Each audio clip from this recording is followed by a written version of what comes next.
Hello students, operating system में आज critical section problem को सोल्व करना सीखेंगे सेमाफर्स की हेल्प से। Semaphores are nothing but are the integer variables that are used to solve the critical section problem by using two atomic operations, wait function and signal function, that are used for process synchronization. तो सेमाफर्स को ज्यादा जो है difficult नहीं है। ये सेमाफर्स क्या है, सिर्फ एक इंटीजर वेरिएबल है, एक फ्लैग वेरिएबल आप समझ लें, ठीक है। और ये इंडिकेट करता है कि whether the resources are busy और फ्री, ठीक है। और क्रिटिकल सेक्शन क्या होता है, सिंक्रोनाइजेशन का मतलब क्या है कि दो साइमल्टेनियस चलने वाली प्रोसेसेस के बीच आपको तालमेल बिठाना है, क्योंकि they are using the common resources. और अगर वो रिसोर्सेज शेयरेबल हैं तो जब तक एक प्रोसेस उस रिसोर्स को शेयर कर रही है तब तक दूसरी प्रोसेस उसके लिए compete ना करे, फाइट ना करे। इसको रोकने का एक तरीका सेमाफर है। क्रिटिकल रीजन क्या होता है कि एक ए प्रोसेस है, वो किसी रिसोर्स की डिमांड करती है और उस समय वो फ्री था और उसको वो अवेलेबल हो जाता है। अभी वो उसे थोड़ा ही यूज कर पाई थी, तो प्रोसेस बी जो है वो भी ट्राई करती है कि मुझे भी ये रिसोर्स मिल जाए। तो आपको क्या करना है, होल्ड करना है प्रोसेस बी को, कि अभी होल्ड पे रहे, अभी वेट करे जब तक कि ये रिसोर्स प्रोसेस ए रिलीज ना कर दे। अगर ऐसा नहीं होगा, दोनों प्रोसेस compete करेंगी सेम रिसोर्स के लिए, तो क्या होगा, ये रिसोर्स ब्लॉक हो जाएगा, ना तो प्रोसेस ए को मिलेगा और ना ही प्रोसेस बी को मिलेगा। तो ये क्रिटिकल सेक्शन प्रॉब्लम कहलाती है कि अगर एक से ज्यादा प्रोसेसेस सेम रिसोर्स के लिए compete करें तो ऐसे में रिसोर्स ब्लॉक हो सकता है और किसी भी प्रोसेस को वो नहीं मिलेगा। तो ऐसा ना हो, इस सिचुएशन को ओवरकम करने के लिए हम यहाँ पर सेमाफर का यूज करेंगे। तो ये डायग्राम में आपको इजीली, ये डायग्राम आपको शो कर पा रहा होगा। You can understand by this diagram that process A enters in critical region for this particular resource for the time t1 to t3, right. Our process B wants to enter at time t2 to attempt this particular resource but fails. Then after process A releases this resource at time t3, B can enter this critical region, right. तो यहाँ पर B t3 time period पर इस critical reason में enter कर पा रही है। क्यों? क्योंकि A ने उस क्रिटिकल सेक्शन को अभी टर्मिनेट कर दिया है उस रिसोर्स को फ्री करके। अब प्रोसेस बी जो है उस रिसोर्स को सिर्फ एक टाइम यूनिट के लिए t3 से t4 यूनिट के लिए यूज करती है और उसके बाद वो भी उस क्रिटिकल रीजन को रिलीज कर देती है। तो वेटिंग प्रोसेसेस में अगर process C D E etcetera अगर हैं, तो उनमें से कोई प्रोसेस जिसका कि टाइम स्टैम्प या जिसकी रिक्वेस्ट ठीक बी के बाद थी, तो वो उस प्रोसेस उस रिसोर्स को होल्ड कर सकती है अगर वो उसको वेट कर रही है। तो कैसे आपके वेट और सिग्नल फंक्शन सिंक्रोनाइजेशन में हेल्पफुल रहेंगे, आप समझिए।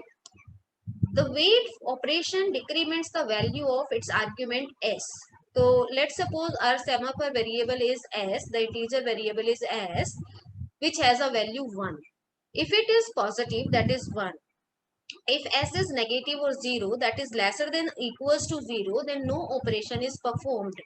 और ये फंक्शन आप अच्छे से जानते हो, बिकॉज आप जो है सी और सी प्लस प्लस लैंग्वेजेस कर चुके हो, तो वो फंक्शन समझने में आपको इतनी मुश्किल नहीं आएगी। तो वेट फंक्शन में हमने एक एस वेरिएबल को पास किया है और जिसकी वैल्यू हमने एज्यूम कर ली, लेट सपोज 1, राइट। अभी यहाँ पर क्या करते हैं, एक पेन ले लेते हैं, अच्छे से समझ में आएगा। Let suppose here is a variable s and its initial value is 1, okay.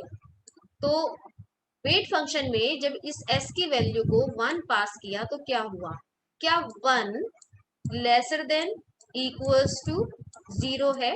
Condition क्या हो गई आपकी, क्या हो गई आपकी, फॉल्स, राइट। तो फॉल्स हो गई, तो ये एग्जीक्यूट नहीं हुआ, ये व्हाइल लूप एग्जीक्यूट नहीं हुआ। तो आप इस कंडीशन को चेक करके सीधा कहाँ जंप करते हैं, इस स्टेटमेंट पर। और ये स्टेटमेंट क्या है, s माइनस माइनस। तो इस s की वैल्यू को ये वेट फंक्शन क्या कर देगा, 0 करके बाहर आ जाएगा, राइट। तो अब s की वैल्यू, जिसने भी ये वेट फंक्शन चलाया है, जिस भी प्रोसेस ने ये वेट फंक्शन चलाया है, उसको s की इनिशियल वैल्यू क्या मिली थी, 1 मिली थी। और वेट फंक्शन एग्जीक्यूट होने के बाद, क्योंकि ये कंडीशन फॉल्स हो गई थी, तो ये इसका जो लूप है ये चल ही नहीं पाया और s माइनस माइनस ये स्टेटमेंट एग्जीक्यूट हुआ जिसने s की 1 वैल्यू को क्या कर दिया, 0 कर दिया। अभी जब वो रिसोर्स को यूज कर लेगा उसके बाद जब उसको रिलीज करना होगा तो वो प्रोसेस को क्या चलाना है, सिग्नल ऑपरेशन। अब सिग्नल ऑपरेशन में आप देखिए s की जो वैल्यू थी वेट फंक्शन से वो क्या हो गई थी, 0 हो गई थी, राइट। अभी s क्या कर रहा है, इसको इंक्रीमेंट कर रहा है, तो 0 में +1 s equals to this statement is equals to s equals to s plus 1, right. तो s equals to s plus 1 means s equals to 0 plus 1, 0 plus 1 equals to 1, right. अब s की वैल्यू क्या हो गई, 1। तो सिग्नल फंक्शन क्या कर रहा है, s की फाइनल वैल्यू को 1 करके चल रहा है, ठीक है। तो अगर आपकी जो प्रोसेस है, let's suppose P1 and P2, ठीक है, और एक रिसोर्स है कॉमन रिसोर्स, जैसे कि सपोज कीजिए एक कॉमन रिसोर्स वो यूज करना चाहते हैं और वो कॉमन रिसोर्स है आपका प्रिंटर PR, ठीक है।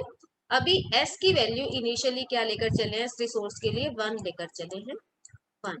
अब P1 प्रोसेस इस रिसोर्स को यूज करना चाहता है तो वो क्या चलाना पड़ेगा, उसको पहले वेट फंक्शन चलाना पड़ेगा। और वेट फंक्शन आपको पता है कि वेट फंक्शन क्या कर रहा है, वेट फंक्शन क्या कर रहा है कि s की वैल्यू को चेक करता है कि whether it is lesser than equals to 0, positive value पर एग्जीक्यूट होता है और s की वैल्यू को 1 माइनस कर देता है। तो s की वैल्यू को वेट फंक्शन ने क्या कर दिया, 0 कर दिया, राइट। अब 0 करने के बाद 0 स्टेटस क्या बताता है, अगर हम वापस वेट फंक्शन पे जाके देखें तो अगर 0 है, s is lesser than equals to 0, तो क्या होगा, ये फंक्शन यही घूमता रहेगा, ये वाइल लूप यही घूमता रहेगा और उसको रिसोर्स नहीं मिल पाएगा, यानी ये डिले डिले डिले आपको एक लॉन्ग डिले दिखाता रहेगा जब तक कि s की वैल्यू पॉजिटिव नहीं हो जाएगी, 1 नहीं हो जाएगी। तो अगर B प्रोसेस, ये P2 प्रोसेस अगर इस रिसोर्स को यूज करना चाहती है तो उसको भी क्या करना पड़ेगा, वेट फंक्शन को एग्जीक्यूट करना पड़ेगा। और वेट फंक्शन में s की वैल्यू उसके लिए क्या जाएगी, 0 जाएगी।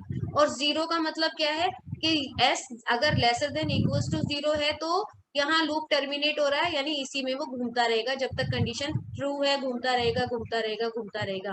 तो अगर जैसे ही P1 प्रोसेस ने सिग्नल फंक्शन को चलाया, सिग्नल को, तो क्या हुआ, सिग्नल फंक्शन क्या कर रहा है, सिग्नल फंक्शन s की वैल्यू को क्या कर दे रहा है, बढ़ा दे रहा है, 1 कर दे रहा है। और 1 करते ही P2 प्रोसेस जब वेट फंक्शन में s की वैल्यू को 1 के साथ चलाएगा तो क्या होगा, s lesser than equals to 0 है, नहीं है, s माइनस माइनस, इसका मतलब इसने 1 वैल्यू को 0 कर दिया है और इसका मतलब P2 को अब रिसोर्स मिल गया है। आई थिंक कि आपको ये समझ में आया होगा कि कैसे वेट और सिग्नल फंक्शन P2 को कैसे रोक रहे हैं क्रिटिकल सेक्शन में जाने से। फिर से बताती हूँ, s की इनिशियल वैल्यू 1 लेकर चलेंगे और जो भी प्रोसेस इस रिसोर्स PR को यूज करना चाहता है उसको वेट फंक्शन चलाना पड़ेगा। s की पॉजिटिव वैल्यू अगर है तो ही वेट फंक्शन क्या करेगा, इस इनफाइनाइट लूप में नहीं फंसेगा, ठीक है ना, इस लूप में नहीं फंसेगा और s माइनस माइनस कर देगा, दैट मीन्स के उसे रिसोर्स मिल गया है, ठीक है। और जैसे ही वो इस रिसोर्स को रिलीज करना चाहता है तब उसे चलाना होगा सिग्नल फंक्शन, यानी जो सेमाफोर की वैल्यू को क्या कर देगा, इंक्रीज कर देगा, 0 से वापस 1 कर देगा। और 1 का मतलब है कि कोई और दूसरी प्रोसेस अब अगर वेट फंक्शन चलाती है तो उसको s की पॉजिटिव वैल्यू मिलेगी और वो इस कंडीशन को फॉल्स कर देगी और सेमाफोर को 1 माइनस करके उस रिसोर्स को यूज कर सकती है। तो इस तरह से हम दूसरी प्रोसेस को क्रिटिकल सेक्शन में जाने से रोक सकते हैं। तो अभी आते हैं टाइप्स ऑफ सेमाफोर्स पर। There are two main types of semaphores, that is counting semaphores and binary semaphores.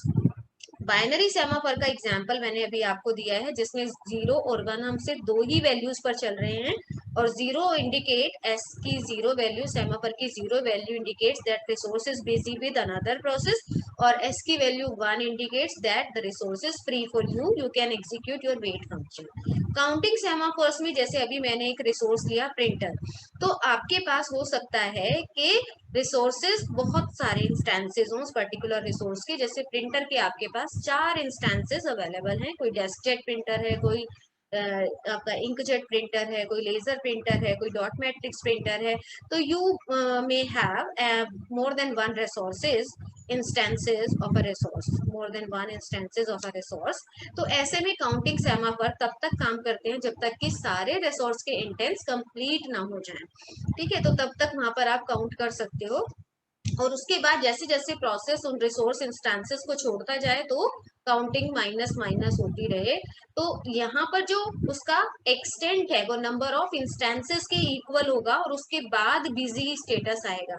तो जब तक इंस्टेंसेस अवेलेबल है तब तक प्रोसेसेस को आप एक इंस्टेंस अगर बिजी है तो दूसरा इंस्टेंस अवेलेबल करा सकते हो, दूसरा इंस्टेंस बिजी है तो आप तीसरा उस रिसोर्स का इंस्टेंस अवेलेबल करा सकते हो। तो अप टू मैक्सिमम इंस्टेंसेस जितने भी आपके पास अवेलेबल है वो सब एक एक प्रोसेस को आप दे सकते हो।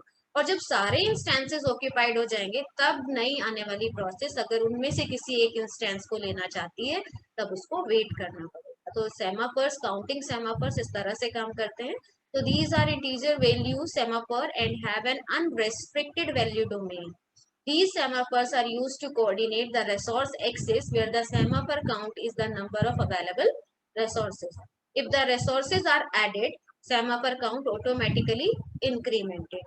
And if the resources are removed, the count is decremented.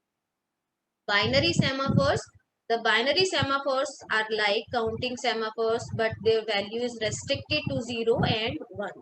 The wait operation only works when the semaphore is 1, and the signal operation succeeds when the semaphore is 0. It is sometimes easier to implement binary semaphores than counting semaphores. और इसका example आपने देखा है और आपको समझ में भी आया होगा कि बाइनरी सेमाफोर्स किस तरह से काम करते हैं with two functions wait and signal. Advantages of semaphores. Some of the advantages of semaphores are as follows. Semaphores allow only one process into the critical section.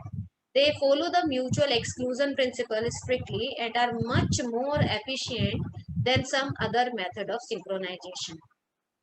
तो क्रिटिकल रीजन की problem को solve करने के लिए सबसे पहले तो हमें म्यूचुअल एक्सक्लूजन ही देखना होता है। Mutual exclusion states that at a single instance of time only one process can share a one resource, right. तो अगर ऐसा नहीं हो रहा है कि उस पर्टिकुलर रिसोर्सेज को शेयर करने के लिए दो प्रोसेस कंपीट कर रही हैं, तो दैट मीन्स कि यहाँ पर म्यूचुअल एक्सक्लूजन नहीं हो रहा है और अब प्रॉब्लम आ सकती है। So there is no resource wastage because of busy waiting in semaphore, as processor time is not wasted unnecessarily to check if a condition is fulfilled to allow a process to access the critical section. ठीक है, तो इसमें क्या है कि हम rule लेकर चले हैं किसका, कि बाउंडेड वेट है। बाउंडेड वेट है यानी कि ऐसा नहीं है कि एक प्रोसेस स्टारवेशन में चली गई है अगर उसे वेट करना पड़ रहा है, क्योंकि wait function must follow a signal function. अगर कोई प्रोसेस किसी रिसोर्स को फ्री करती है तो वो सिग्नल फंक्शन चलाकर सिग्नल देकर दूसरी प्रोसेस को कि now this resource is busy, you can use it, ठीक है ना। तो इस तरह से क्या कर सकते हैं, आप बाउंडेड वेट रख सकते हैं ताकि दूसरी प्रोसेसर स्टारवेशन में ना पहुंचे और उनको इनफाइनाइट टाइम के लिए वेट ना करना पड़े। Semaphores are implemented in the machine independent code of the microkernel, so they are machine independent. ये भी इसका एक अच्छा एडवांटेज है। Disadvantages of semaphores. Some of the disadvantages of semaphores are as follows. Number one, semaphores are complicated, so the wait and signal operation must be implemented in the correct order to prevent the deadlocks. Semaphores are impractical for large scale use as their use leads to loss of modularity. This happens because the wait and signal operations prevent the creation of a structured layout for the system. And the last one is semaphores may lead to a priority inversion where low priority process may access the critical section first and high priority should wait, है ना। तो थोड़ा सा ये third point पर focus करने की जरूरत है कि कई बार हाई प्रायोरिटी प्रोसेसेस को हमें रिसोर्सेज देने पड़ते हैं, तो वो ऐसा नहीं है। जिस प्रोसेस जो पहली प्रोसेस क्रिटिकल रीजन में एंटर कर गई है, जब तक वो वॉलंटरली उस रीजन से बाहर नहीं आती by executing the signal function, तब तक कोई दूसरी प्रोसेस उस क्रिटिकल रीजन में एंटर नहीं कर सकती। Thank you. प्रैक्टिस कीजिएगा सेमा कोर्स की, और नेक्स्ट टॉपिक के साथ नेक्स्ट वीडियो में मिलेंगे।